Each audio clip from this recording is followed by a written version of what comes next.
They're saying, and I agree 100%, year of 5% interest rates by the time we get to the summer months. And now there's a lot to unpack just inside that. The second one, of course, is 5.5 million individual units sold, so 11 million commission opportunities in the US. And if we stay with the 10% rule in Canada, we know that that is a bountiful year. But if you look at that and you say, okay, all that sounds great. What's the other 5? It's 5% appreciation across the board. So it's always about knowing your local marketplace. But when you look vastly across, our two countries, everybody's saying the same thing. It's going to be better.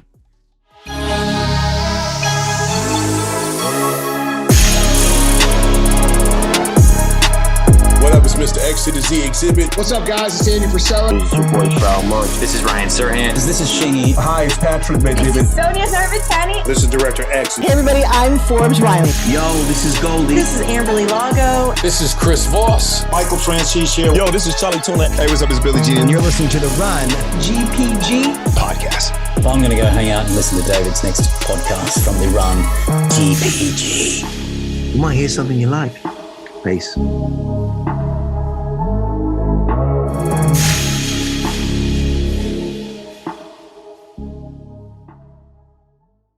Our guest today is Tom Ferry. He is the founder and CEO of Tom Ferry International, the real estate industry's leading coaching and training company. Now, if you didn't know already, Tom is recognized for his expertise in the real estate industry and has gained popularity for providing coaching services to real estate professionals, helping them improve their skills, grow their businesses, and achieve success in the competitive real estate industry. With his finger on the pulse of what is currently happening, his coaching program often covers a range of topics, including sales strategies, marketing techniques, and overall business development for real estate agents and brokers.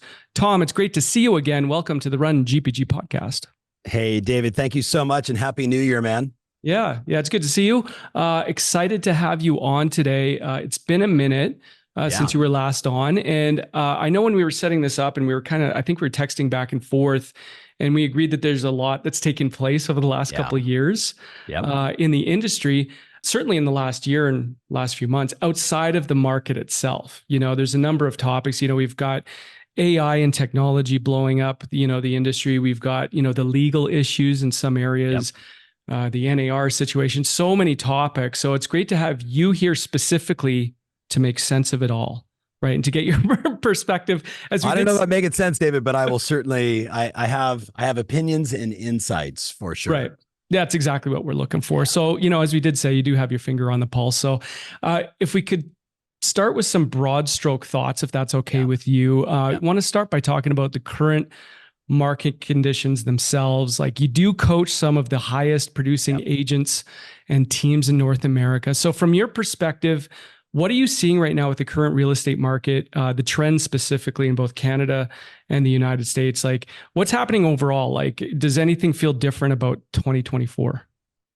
So a lot feels different. 2023 was, again, I had a lot of clients that did very well in 2023, but you look at the numbers, US and Canada, we were dramatically down on transactions. Interest rates playing a major factor in both countries. And truthfully, David, around the world, right? My clients in Mexico, my clients are at Europe, Australia, et cetera. So, it was a challenging year, but, one of the things I know for, this as an entrepreneur, I know this, and I know your listener certainly knows this, is business is just about problems, right? So the real game of business is to find opportunity when everybody else is freaking out, to find, the nugget of truth, the way to serve, right? The new business you could start or the new, solution you could provide.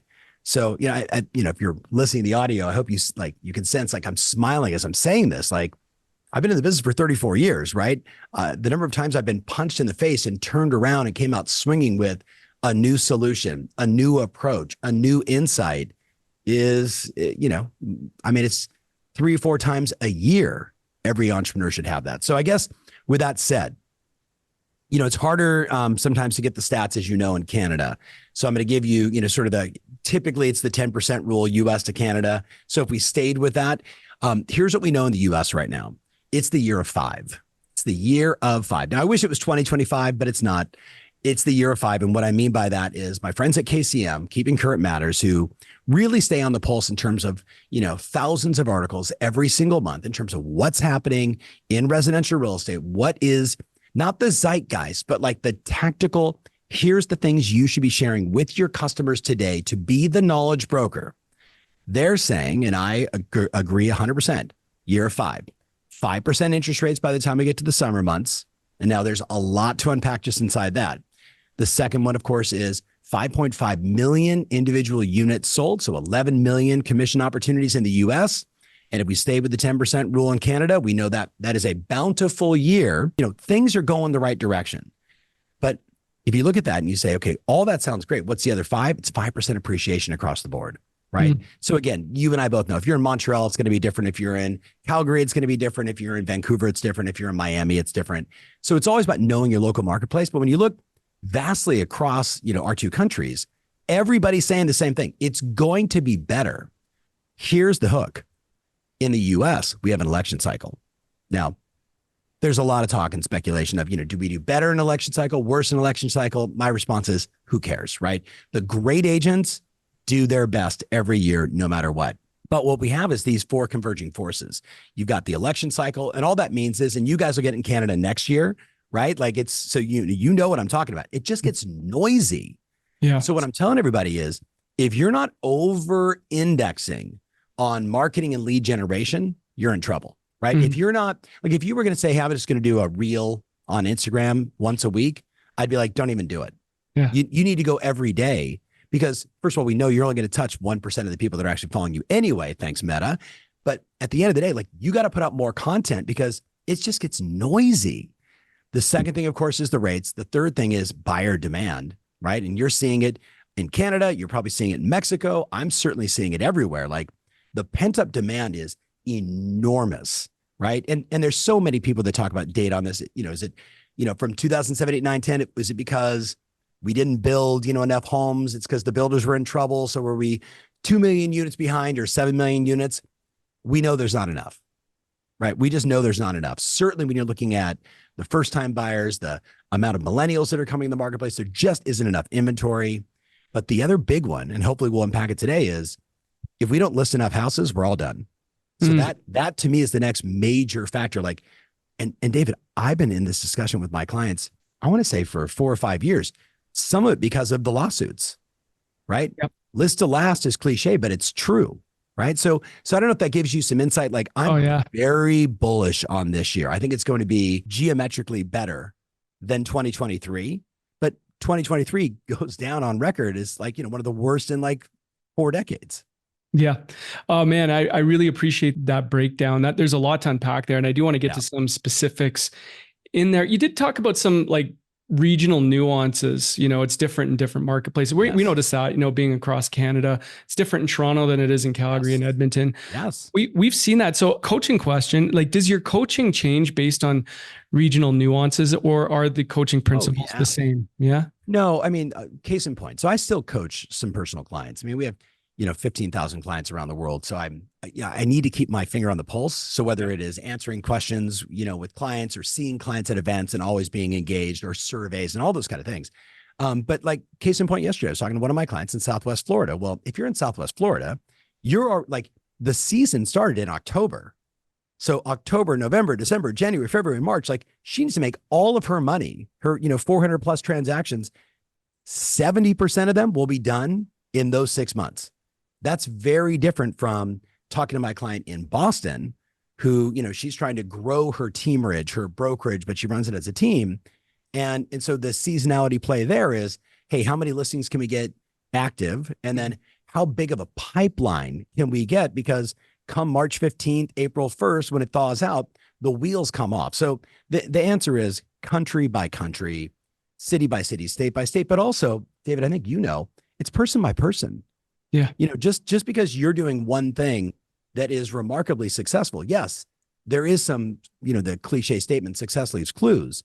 But if I take that same exact email and I just automatically adopt it to somebody else's email address list, if they don't nurture the way you nurture, if they don't communicate the way you communicate, and they come out with something that is maybe too aggressive of a CTA, as an example, they could turn off 10 or 15% of their database. So again, yeah, there's a lot of plays that work, but it's about finding the right plays for the person listening right now. Love it. Okay, moving along now, one of the really big topics, you touched on it, and I mean, it's always a topic for, discussion around real estate, but especially right now, it's the conversation around inflation, interest rates, affordability. That's been a big topic. And this is important to understand because these are the conversations that agents are having with their clients every day. So given, the fluctuating interest rates, how do you foresee affordability impacting the housing market this year? And what strategies can real estate professionals use to navigate the challenge, or what should they be telling their clients? The challenges for an individual agent, there's some marketing tactics you can take, but there's nothing an individual agent's going to do about affordability. I have friends that are working on, in the US, some broad new legislation that maybe could bring back to the market 500,000 homes, 1 million homes that are currently owned by, individual investors, like myself. Like if you, just case in point, if suddenly you said to myself or my stepmom, who owns a lot of SFRs as an example, hey, no cap gains if you sell your SFRs in the next, 2 years, that would just make a ton of sense, right? Like, I don't know if I'd sell everything, but I'd probably sell a bunch, right? So hopefully we'll see in both of our countries some legislation that makes that happen. The fundamental challenge that we have is it's people want to live, for example, where my son is in Hoboken, New Jersey. Well, my wife is looking for property there and, he's searching for houses for his buyers. So my wife is helping with the search, right? Typical, mama bear. And she's like, it's so densely populated here. I'm like, yes, because it's, right across the Hudson, right to New York City. Everybody wants to live there. Frank Sinatra's from there. I don't know. That's the home of Frank Sinatra. Frank Sinatra. So how do you solve densely populated without saying vertical? Mm-hmm. So we're seeing more and more vertical, but if you go to Boston or you go to Toronto, there's already enough vertical living. So what happens is we have to solve for how do people get outside of the major city centers where there is land available. And now we get into transportation. And the reality is, David, like I'm no expert on this stuff, but all that stuff sounds like it takes a decade or two, So the short-term thing is, here's what I'm telling people. Why don't you get, like, if you're in the US, and I know, there's different ways you can pipe in here in Canada. If I was in the US, I would go to like my title rep and I would say, I'd like you to pull me a report of every home in our county that is currently an SFR, single family residence, but the land is zoned for 2, 3, 4, 5. And I would literally create a campaign of knocking on their doors. I'd probably have an offer written, like ready to go. Like, David, I would love to buy your home. Fill in the price. Because it almost doesn't matter what you buy it for. If you buy that house and you scrape it and you partner with a builder or two and you build 2 units, 3 units, 4 units, 5 units, right? You're going to kill it. So I'm seeing agents do that. My client, big shout out to Jim Allen, who's in the Carolinas. Jim has been doing this for the last decade and a half. I live in Dallas today. When you go, like I'm like in downtown, right? If I go South Dallas, I look on an app called Landglide and I see billionaires buying up as much land as they can because they know if you're in Dallas, they already went north. If they go any farther north, they'll be building houses in Oklahoma and calling them Dallas, right? You can only go a little bit east because you're into Louisiana. You can only go so far west, right? If you go West Texas, I mean, it's just tumbleweeds, right? Like, so there's going to be opportunity, but you're only going to go so far. The South is an enormous opportunity. So I would say to the listener, are you paying attention to like, where are the, I don't mean opportunity zone from a taxation standpoint, but where are the opportunity zones in your area? And where could you become the agent, become the partner, become the person that finds the land, becomes the person that finds, hey, this lot is zoned for 4 and there's 1 house on it. If you could do that, you could single-handedly make a difference. Does that make sense? Yeah, it really does. We're seeing some interesting things happen with legislation, and BC, Vancouver in particular, Victoria has had some inventory crisis for real, and so the government is saying, okay, we're going to get rid of Airbnbs now, and that'll flood the market. That's what it's a disaster actually. What's happening there?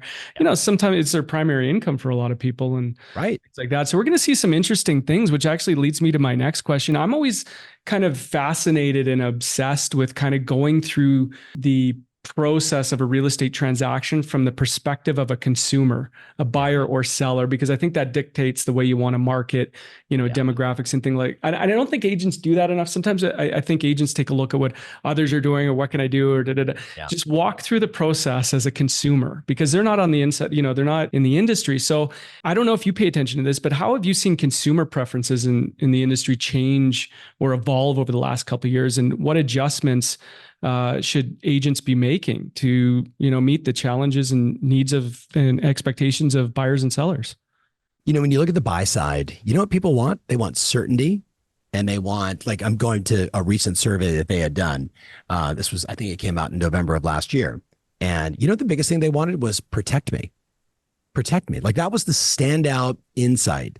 So I have been of the opinion I think I did this in 2019, maybe 2018. I said, the consumer is changing. And if we get ahead of the change, if we start marketing the way consumers want to understand our business, we're going to do better. And one of those things was market your processes over your product. Yeah. Here's listings, but I can get listings from realtor.ca. I can get, homes, realtor, on and on, right? Zillow. I can get listings anywhere. But what I want to know is, do you have a better process? So from 2018, 2019, when we started talking about that, that's been the big lift for a lot of smart agents. Now, I'm going to take it one step further and say, in the US, with the lawsuits, certain states already got ahead of this and said, you can't write an offer without buyer agency, right? So that was a smart move. For 2 weeks in the state of Washington, people freaked out. And I think that also included Oregon. People were freaked out, but David, very quickly, they realized, okay, I got a buyer that wants to buy. They're with me. Let's go. Yeah. But from there, now what we're seeing is agents are really paying attention to the level of service that they're providing, how they are winning over clients from the very beginning. So yes, for 5 years, we've talked about buyer agency and buyer brokerage agreements and how you should sit down with the customer and say, this is a great line. Hey, David, has anybody taken the time to show you the contract and some of the pitfalls that, mistakes that some buyers make when buying a home? Has anybody taken? No. Now, whether they're a first-time buyer or the average consumer buying a house every 10 years, that's a good idea. Has anybody walked you through how an agent gets paid? Has anybody walked you through how an agent gets paid? Has anybody walked you through what I call the sausage making, or how we actually close the transaction? And, we've all talked about the Pizza Box app and all this stuff, but I think having a visual display, and then, David, I'll send this to you and you can share it with your users. A lot of my clients have said, are you aware that there's 27 different negotiation points that I need to protect you with as we're doing this transaction? And then publishing the list of the 27, right? Another one is, there's actually 90 different things I do to ensure you getting the home closed. And all that is agents are smart. They're listing out every one of the details. Right now, you and I both know it's very different to close a transaction in Canada than it is in the US, right? In Canada, you guys agree, you go to contract, agents can get paid, right? Exactly. Because the fallout rate is next to nothing. So the more we can do to understand whether somebody's buying a house for the first time or buying a house for the first time in 10 years, everything has changed. Everything is new. The smart agents today are not doing this. Hey, LP Mama, close you on an appointment, meet you at the house. The smart agents are saying, has anybody taken the time to walk you through the process, right? And literally setting aside an hour to educate them on the contract, to educate them on the sausage making side of the transaction, the pitfalls, the mistakes to avoid, how you're going to protect them, right? And then, now, David, tell me about your dream list. What are you guys looking for, right? That's what the smart agents are doing today. So whether that was us paying attention to what was going on in 2019, recognizing that these lawsuits were going to come to fruition eventually, that's the trend today. That's what the smart agents are doing. Man, you nailed it. I love your breakdown there, especially, we do a commission workshop. And one of the things you hit on it is you have to sit down and actually explain it and write it out. Agents are scared to discuss money with clients sometimes, which is hysterical. It's weird to me. Yeah. Right. Yeah. It's a weird one. I'm going to give a shout out. And I know this doesn't exist in Canada, and I'm actually meeting with the founder today, so maybe I'll help him work on that. But in the US, there's one app that over 400,000 agents have. It's called Palm Agent. Agent. And whether it is, doing a seller net sheet, hey, what happened? How much do you actually get if you sell the house? Or should you buy now or buy later? It's a series of calculators that you just punch in the numbers and go, here's the answer. And when I asked the founder, I'm like, why did you guys create this?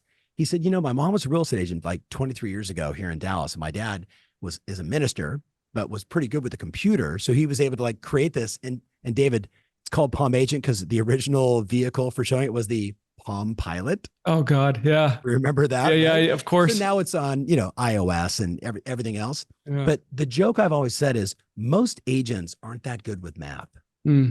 Until I say, what's 2.75% of 397,000? Then they go, bang, right? Yeah, of course, Bang, of they course. got that number down. But we got to get comfortable. If we're not comfortable talking about fees, you're going to get squeezed. If we're not comfortable saying, let me walk you through the process of how this thing works, it's not that you're going to become irrelevant or you're going to become less effective as an agent.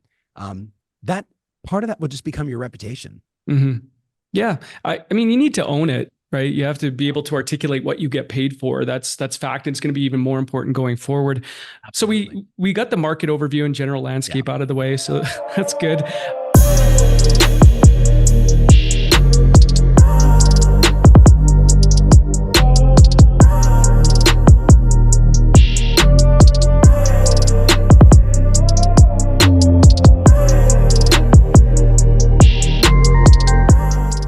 I want to move to some of the conversation I really wanted to talk to you about today, which was the legal challenges, the lawsuits, the commission structure conversations that we've seen taking place recently. These lawsuits have made significant headlines, right? Significant headlines. The first one I believe was in Missouri, $1.8 billion judgment against a handful of brokerages regarding the buyer's agency commission.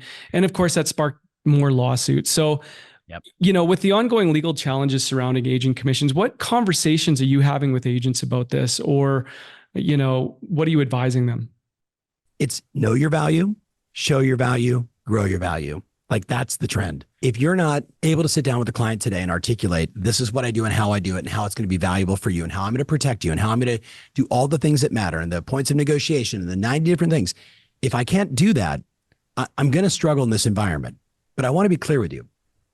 Last year, I think I personally worked with about 84,000 agents, right? When US, Canada, Mexico, Australia, Europe, any face-to-face event I did, even on Zoom, we tracked that number. There's about 200,000 if you look at, all my speakers and all my, presenters. From the day the lawsuit was announced until my last event, which for me, I think was like December 7th or 8th in San Diego, California, I would say by a raise of hands, how many of you have been asked by a consumer, tell me about this real estate commission lawsuit? And what was interesting is whether I was in Dallas or San Diego or New York City or New Jersey or, like the number of hands that went up was so insignificant. So it really got me thinking with a bunch of my CEOs that I work with. We want to make sure that we train. We want to make sure that we educate our agents. We want to make sure that we are ahead of the curve, that we are empowering them with the visuals like we would have on a listing appointment, same thing for a buyer appointment. But what we want to be mindful of is we want to bring it up, even if the consumer doesn't. We want to be comfortable in the conversation, even if the consumer does it. And again, I mentioned the smart agents. The ones that are doing this now are the ones that would be ready, David, maybe in the US in the second half of the year. You with me? Because right now in the US, there's tens of copycat lawsuits. It's going to be more relevant. But right now, like, in mass, we're not seeing it. We're talking about it. Inman's talking about it. Real Estate News is talking about it. Housing Wire is talking about it. KCM's talking about it. And a small percentage of consumers are bringing it up. But today, it doesn't seem to be a part of the zeitgeist yet. I think it's coming. So I don't know if I'm answering your question here. So the simple answer is bring it up and have it be part of the conversation. So you get really comfortable. So when it actually becomes an objection, when it actually becomes a condition, you're like, okay, I got this. Yeah. It rattled the industry internally, like you said. Sure. It rattled everybody. And it made all the news. It made all the news, everywhere. Yeah. $7 billion, Warren Buffett's company and this one and that, right? Yeah. Yeah. I think where the key point though that you made there is it's all about communication. The research I've done and like the more I looked into it, communication, the agents just aren't communicating with their clients. So they were like, wait, I got hoodwinked. What did I pay for what? Right. So that's what happened. Yeah. So as agents, we got to own the conversation. If you are an agent or broker, you got to own the conversation, get ahead of it. And clients will trust you more. It's not that hard. Like it's not difficult. In Yeah. British Columbia, it's interesting. They actually, every time you counter, like when you're negotiating, you have to refill in the amount of commission being paid, which I find interesting. I mean, it's more work, but there's no gray area. You know exactly what's being paid. Yeah. The interesting thing in the US, what I am hearing, and again, I'm not hearing it so much that I'm like, oh my goodness, but I hear it. If I hear it a few times, we're like, let's create a couple of objection handlers for this. Let's add it into the buyer consultation is, hey, sellers are now putting in, 2.5% to the listing agent and $1 to the buyer agent. So we're hearing that, but we're not hearing it at the level of like for sale by owners going on their own. Right. With me, which you could say is kind of the equivalent of, right? It's in the MLS, but we're not really cooperating. Yeah. Do you know what I mean? Like, think about that. I also see, like, this in Toronto, one of the things that is, at least as we're filming this today, there is uncertainty if you're the listing agent, right? If you have a chance to double end the deal, do you get both sides? Mm-hmm. Right? Like that's a big question mark. And I think what's going to happen is brokers are just going to say in the greater GTA, this is how we're doing it. Because the old rules of dual agency no longer apply, at least in the Toronto, in the Toronto Real Estate Board. So it's going to be fluid. It's going to be fluid. So I think the overwhelming thing both you and I are saying is do not put your head in the sand, have all your documented processes, be able to show and demonstrate the value that you deliver on the buy side, and be very comfortable saying, and David, if the listing agent only offers a 2% commission, we'll be adding 0.5 to the settlement statement. Right. Like it's just like, it's knowing what to say and saying it over and over again and 1,000%. Demonstrating your value. Now, will you maybe negotiate down on the 0.5? The answer is, yeah, sure. Some will, and others will say, okay, got it. And that's what we have to do. Yeah, you touched on it. And this is something that we're obsessive about, which is, value propositions and, differentiating yourself, right? USPs, so it's critical, right? Like if you're going to justify your money, you have to have, USPs and differentiation, right? So how can real estate agents strengthen their value propositions and differentiate themselves in a way that justifies the commissions that they charge their clients? Yes. Yes. An agent does not have to look any further than the best listing agents in every marketplace have these brilliant, here's what I'm going to do for you. Here's how I'm going to get your home in front of the highest number of, and we show like, here's my listing presentation. And forever, I've always said like to clients, I don't understand why you have this super dynamic listing presentation and your buyer presentation goes like this. Sure, David, why don't I meet you at the house? Like there's no presentation in that. Today, if we just say, look at my listing presentation, just write the opposite of it on the buy side, how am I going to help? You're going to win. This is just taking the time to prep and then practice and then start. That's all it is. I would almost argue for the vast majority of real estate professionals, you're making a bigger deal out of this in your head and you need to stop it. Yeah. You just need to stop it. You just need to do everything else you've ever done, which is just, figure out the problem, create a solution, get it documented, start practicing it. And just like that, it becomes like riding a bike and anything else. Yeah, no, that's a fantastic breakdown. This is more opinion than coaching here. We were talking about it before we started recording here. Have you been following the N.A.R. saga, the N.A.R. Chronicles? What are your thoughts on what's going on there? Honestly, it saddens me, right? It saddens me. First of all, it doesn't make sense to have a president of anything for 1 year. Right. So that's just, in my opinion, that's just stupid. Right. In Canada or the US, it's 4 years, it's 6 years. Like you got to have time to get your legislation through. Otherwise, you're just a figurehead and somebody behind the scenes is pulling all the strings.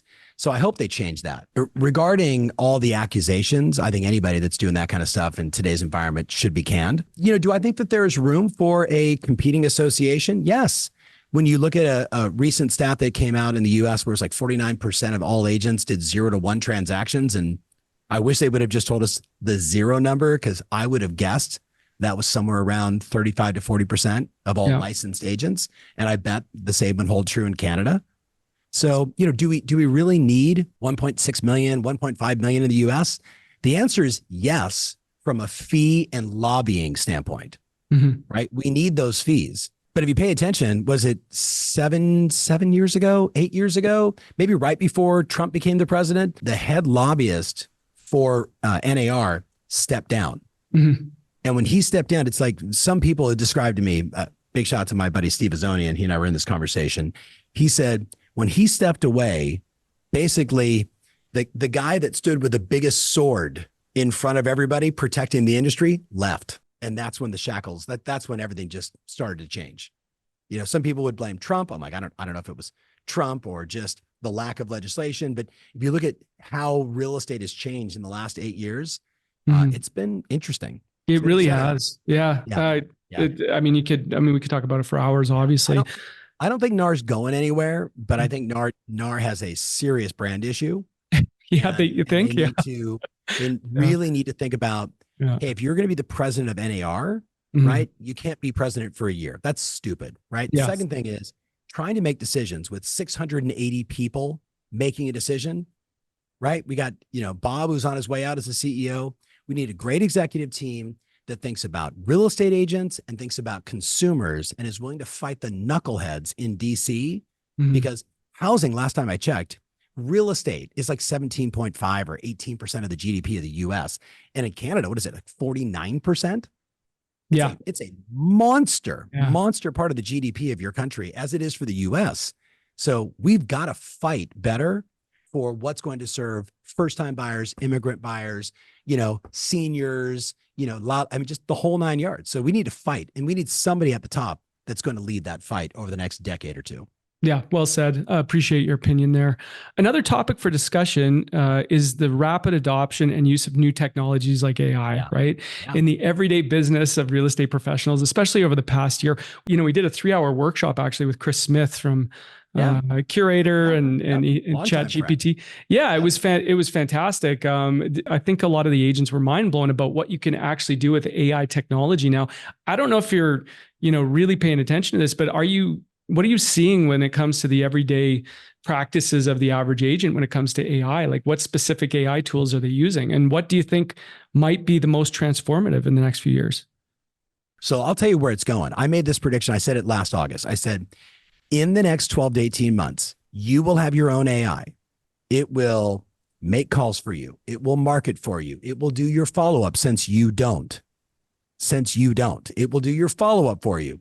It will send personal notes. It will open up the escrow. It will close the transaction. It will send your closing gifts on your behalf, and you could be anywhere in the world. And when I said it, people were like, oh my God. And then I showed the video from Google like 6 years ago of the Google Assist making phone calls to book appointments at a hair salon. And I'm like, you don't think that if a Google Assist could call the hair salon and book an appointment for somebody, that we couldn't follow with the buyer to say, hi, it's Phil. I work with David. As promised, we wanted to let you know there's a new 2-bedroom, 1-bath that just came available in Hoboken off 7th Street. And we'd love to schedule an appointment. Do you have tomorrow at 2? Or you don't think an AI is going to do that? It's already doing it. So here's the thing. Smart agents are going to be early, but they're also not going to get stuck in their ways. They're not going to get a fixed mindset on what it does and what it doesn't, because we are in the really early stages of AI as we know it. Everything is going to change.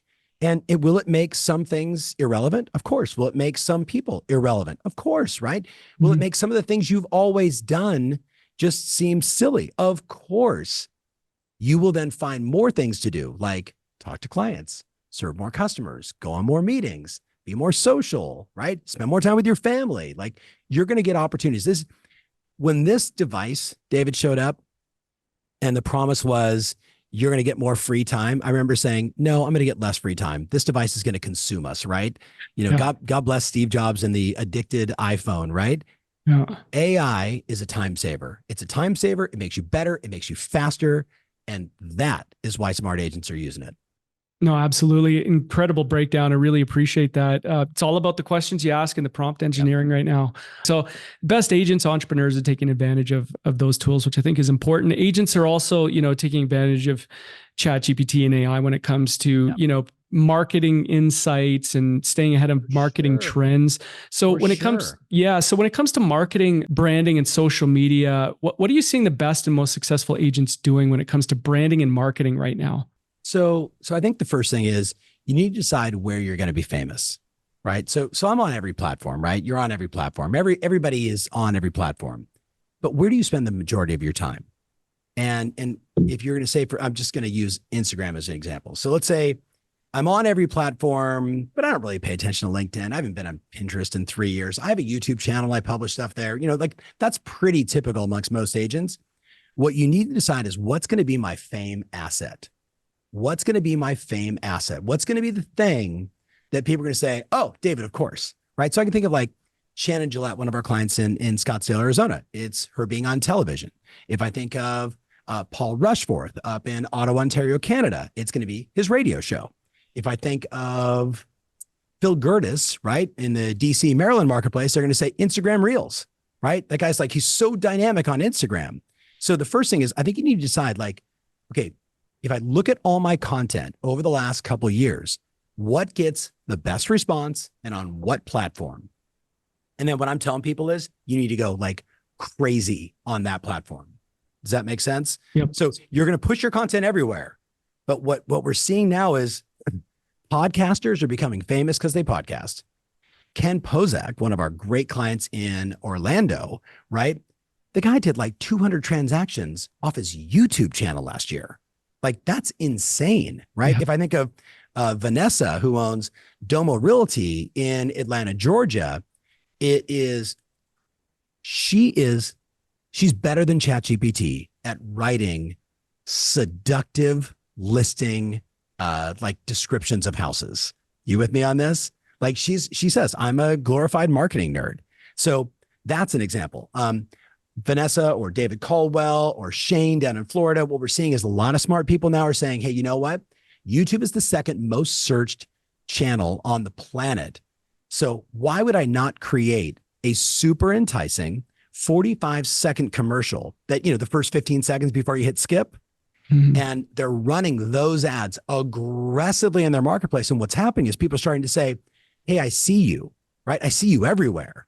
And even though it's just YouTube, but YouTube gets bazillions of views every second, like that's a really smart move for people. You talk about branding today. If you were to go to Vanessa's site, Domo Realty on YouTube, you would see what she does. And if you're going to my channels, you'll see I'm publishing more and more of these agents, little 15-second, they're not 15 seconds, they're like 45-second commercials. But David, they're well written. They're well produced. They're consumer centric. They've got enough eye candy to keep the ADD person paying attention. So that's another example of a fame asset.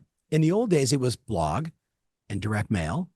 You could even argue today, those still work, but you didn't ask about social. You know what also works? Being the open house queen of your marketplace. That also works, which means you're putting out 30 or 40 signs. You do a mega open house. You invite all the neighbors to come first. So when buyers can actually show up, there's already 80 people at the open house. Like these are things so I guess the answer is it's that. And then of course it's your face, it's your tone, it's your words, it's your distribution of your content, like all the sort of things that everybody already knows. It's all of that. Did I answer the question? No, you absolutely did. Yeah, absolutely. I like that idea, of picking, one or two platforms and just focusing on that. I think that's important because agents get spread thin, they really do, unless they have somebody doing it for them. But even then they have to produce enough content to do it.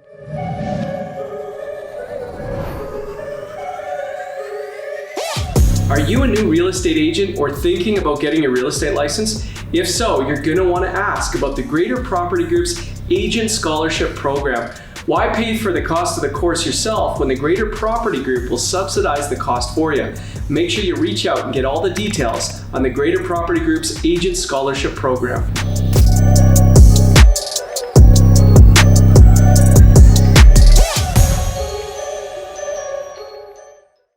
Last time you were on the show, you did an incredible breakdown of how to get more listings in a low inventory market. Yeah. You touched on the fact that we do need to list homes this year. Like otherwise we're dead in the water. So what are you seeing the best agents doing right now for effective listing generation tactics? Like how can agents get more listings in the current environment?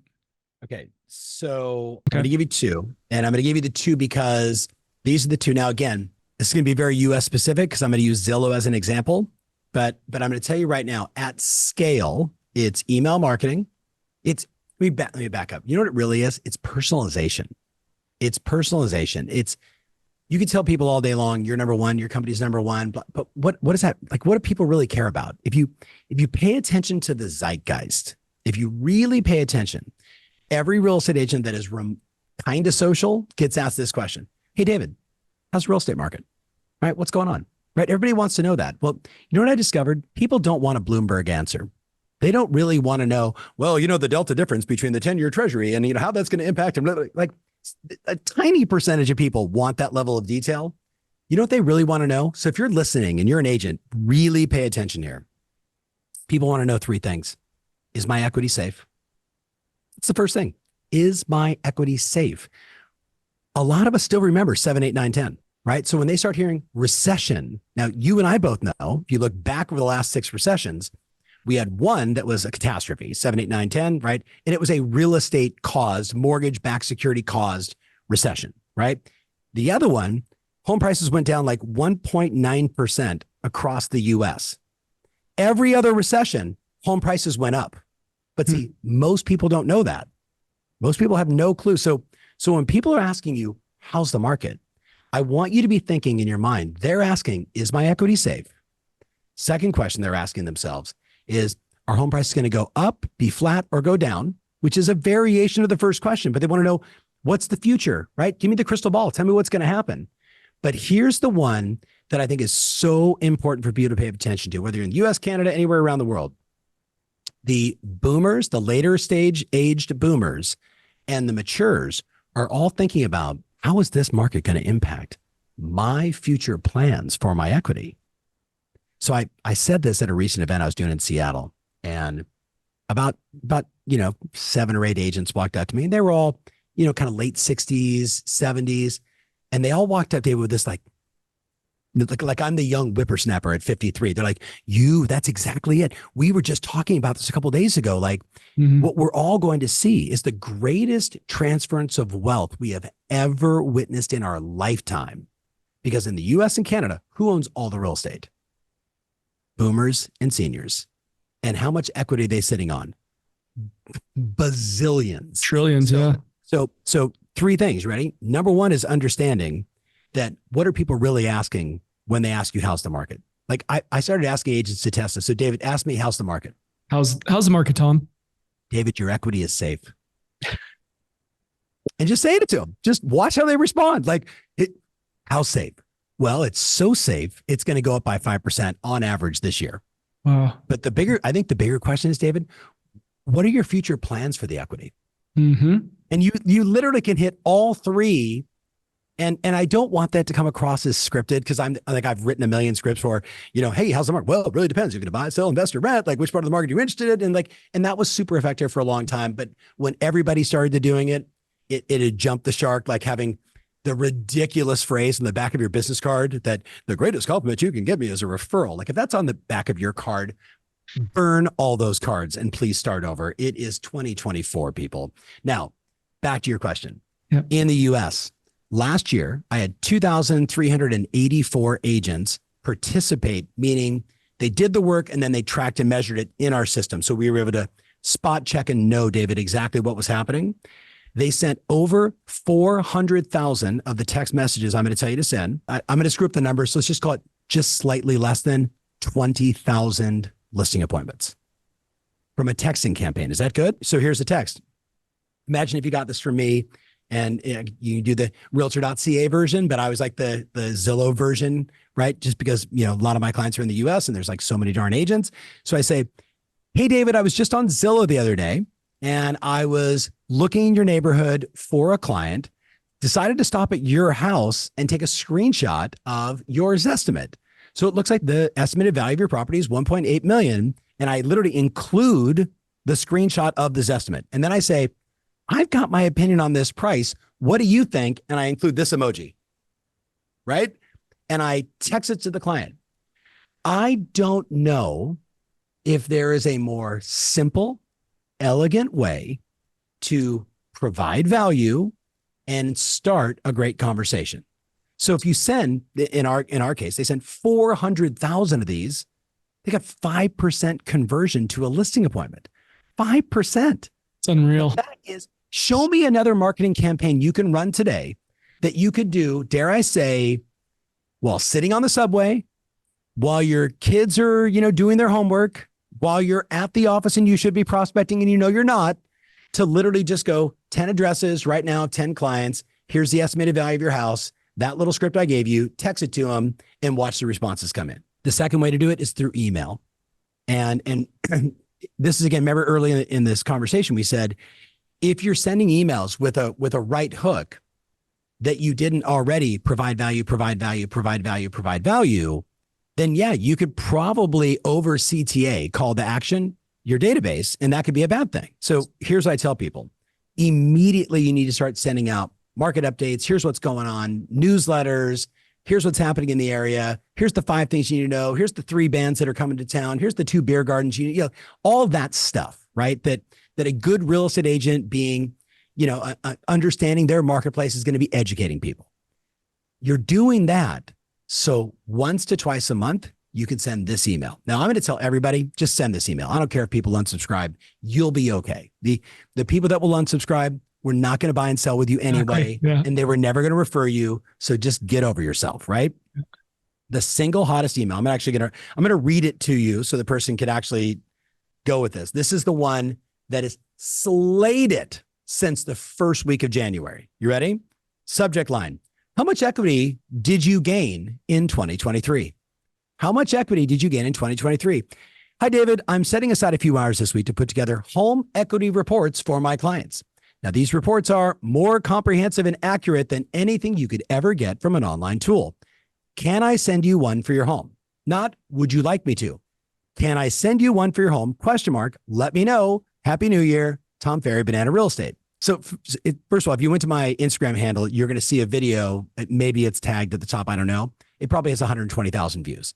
And the number one comment is, where do I find the email? Where do I find the email? Where do I find it? Please repost it. Please repost it. Because I was on a green screen kind of standing, right, in front of the email. I have more people DMing me right now saying, I sent that one email to my database of 300 people. I had 42 people say, can you please let me know the equity that I gained? Is that valuable as a real estate agent? Is that a valuable use of your time to have them go to you for it versus something else? The answer is of course. But the better news was, it was about 1 out of 10 people said, funny you sent this to me. We're thinking about making a move. Right. So literally, we think just this one campaign, big shout out to my friend, Jimmy Mackin. Jimmy's my partner in crime in so many of these things with Curator. We think this has already generated 25 or 30,000 opportunities just in the first few weeks of the new year. So those are 2 things. It's unbelievable. Like you said, 5%, it will eventually go to 10 and 15 because the whole point is to start a conversation, and it's a pattern interrupter. It's a new approach. Start a conversation. So big shout out to Maureen Fallon. Big shout out to Lydia Gable. Big shout out to Jay and DC, Jay and Jen. So 2019, I'm standing at the Success Summit in Anaheim, California. There's 5,000 agents there. We're rocking, we're having all this fun. We had no idea what was coming, right?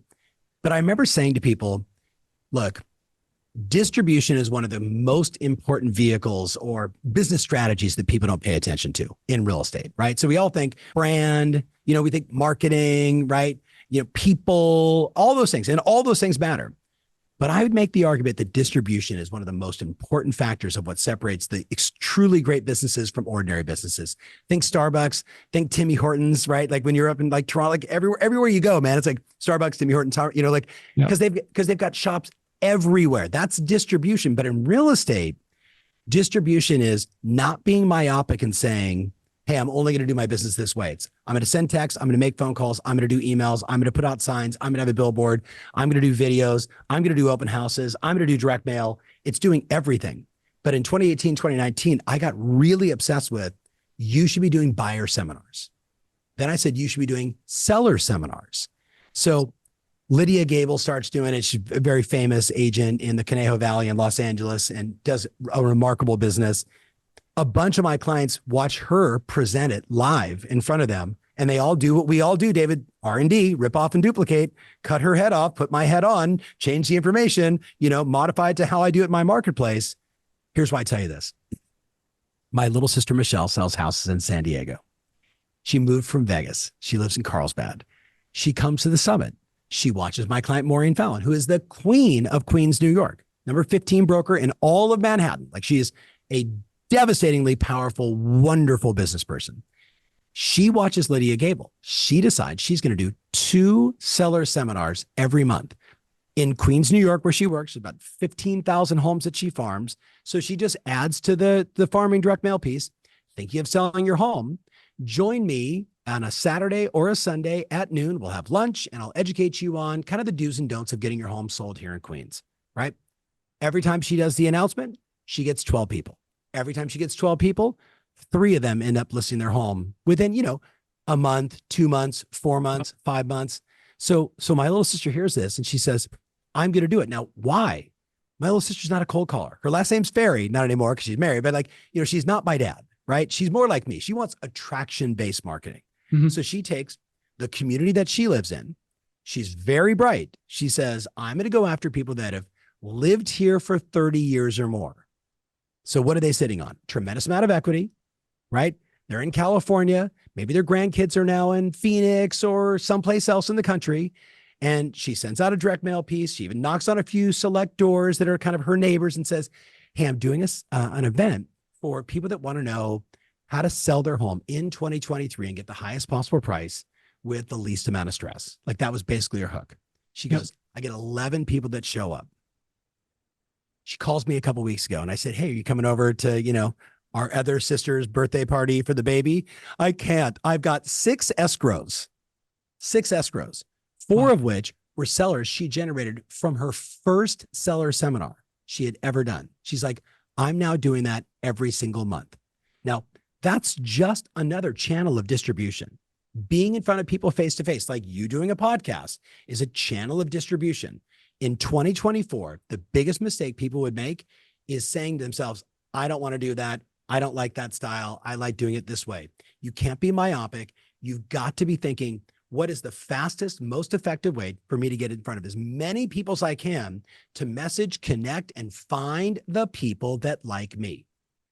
Seller seminars is definitely one of them. Makes sense? Oh, dude, fantastic. You said it earlier, success leaves clues. I wanted to, the truly successful agents will always have coaching and mentorship of some kind, right? And it would be great to get your thoughts on the importance of coaching and training in real estate. You are the number one, real estate coach in the world. I say all the time. It's true. Thank you. Just some words on why continuous and ongoing real estate coaching is so important, regardless of your years in the business experience or education. So I'll answer it this way. It's the same reason why I have a relationship coach, right? Almost call it a therapist. It's the same reason why I meet Oscar or Brad, who are 2 people that I train with. It's the same reason why I talk to Steve, right? All of these people, it's a combination of 2 things, right? David, if you ever took your kids bowling, my kids are 25 and 23 now. So, it was a long time ago when we'd be in Park City and it was a snowboarding day and I didn't want to snowboard anymore. And let's go to the bowling alley. And I'd watch my boys grab the ball and they'd push it down and it would go right into the gutter. And they would look at me and say, bowling sucks. And I would say, yes, until they put those little guardrails up. Right. And then they turned the music on and the guardrails had like little lights going all the way down. And if you've ever been to a more modern bowling alley today, you see that all the time. And why did they do that? So the ball doesn't go in for the kids into the gutter and have them turn to their parents and say, this is stupid. Why are we here? Right. So you know what it is? I go see Oscar in the morning. He's guardrails. I know the training to do. Right. I know that I should do HIIT, twice a week. And I know I should do this kind of cardio and I should push myself this way. And, I know I should breathe and push, right? Like, I know all that stuff, but I perform better when I have somebody there looking at the little nuances, the little things that I'm doing. That's one. The second one is like, Steve, when I call Steve and say, okay, I need someone to call and say, here's where I'm really frustrated. Got some people problems right now in the business. And it's driving me nuts. And I declared that 2024 was going to be the year of no drama. I'm thinking about firing these people. What do you think? Like, I need to be able to bounce that off someone that could say, hey, well, let's make sure that you talk to HR. Let's make sure, and those are all things that I know, but I need someone that I trust, that I can have those conversations with, that I know has my back. I also need, because I'm slightly ADD. I don't know about you, David, but I'm slightly ADD and I have 1,000 ideas. I need someone that reminds me of, hey, we committed to these 7 things in the first quarter.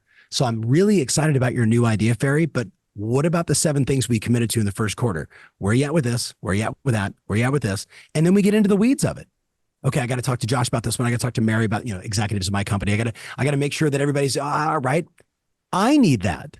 And I would make the argument, I don't know a business person that doesn't. I have multiple billionaires that live in my building in Dallas.